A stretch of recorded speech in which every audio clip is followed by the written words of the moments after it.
And bring a lot of money because I'm going to overcharge you like you've never been overcharged before. And bring a lot of money because I'm going to overcharge you like you've never been overcharged before. So there was one line in the script that said, I miss my home. And she's looking at the windshield wipers. Gypsy, I miss my home. put them back. I miss my home, like her home was some village far away. Because it didn't say I miss being at home, it was like I miss my home.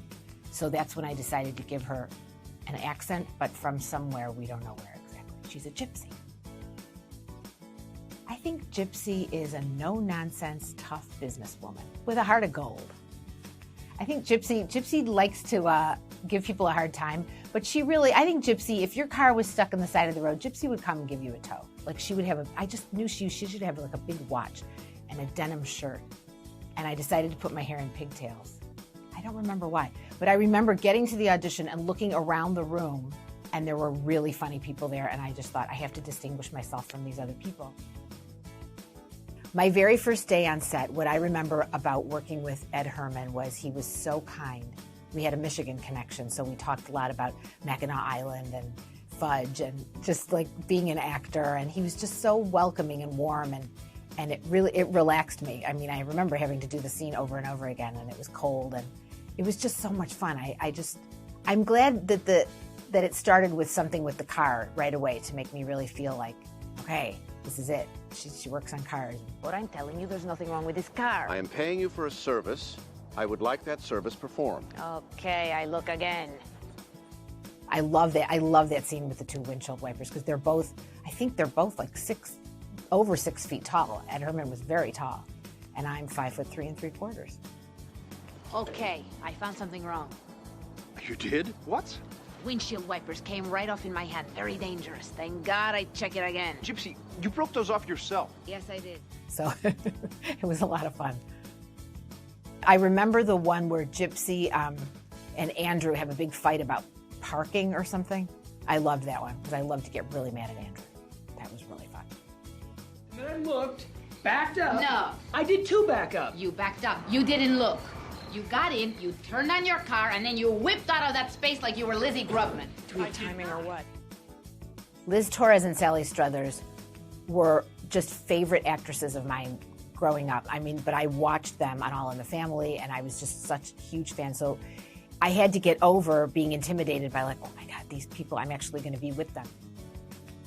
The festival is tomorrow, and I have to start squeezing my lemons, and I don't have my equipment or my booth.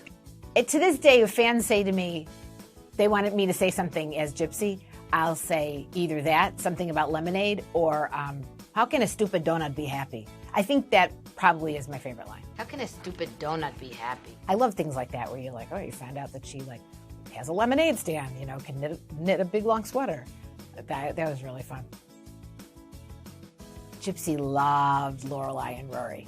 And I think that they were both so much fun to work with. I got to know them a little more in the revival, I think, because in the original, I think I was in I loved the episode where I had Emily's bachelorette party where I got to go to her house and just stand on the porch with Lauren. Gypsy was like in heaven, like, oh.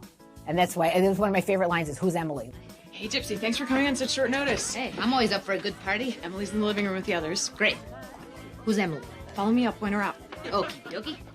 There was a scene where they broke up, so the town was split, and we wore pink ribbons or blue ribbons. And I remember having to say, like, Luke fixes his own truck. There's no choice for me. Luke fixes his own truck, so I make bupkins off him. But you don't know I pissed in from a pepperoni. Like, she didn't care about Luke.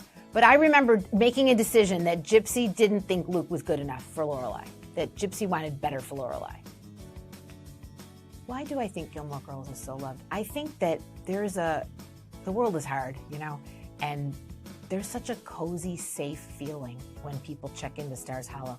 I know I've met people that say, if I've had a long day at work, I turn it on and it's like a cozy blanket, and they feel like it's a little town. I think everyone fantasizes about living in a town where your neighbors kind of know your business, even though it might be annoying, it would still be kind of fun. There's something very comforting about it, and I've met people that actually said that when they were recovering from an illness or going through something really, really difficult, they put it on as this escape because it's just comforting. And I love the fact that, like, when it was on, I don't know if it was super, super popular. I don't think it was. I love being on something that grew in popularity, and that's why it's great that there's streaming services and DVDs and things that people can watch, that they can fall in love with it and turn other people onto it. I meet a lot of men too that say like, oh, my wife liked it, so I started watching it, now I love it. So I love when that happens.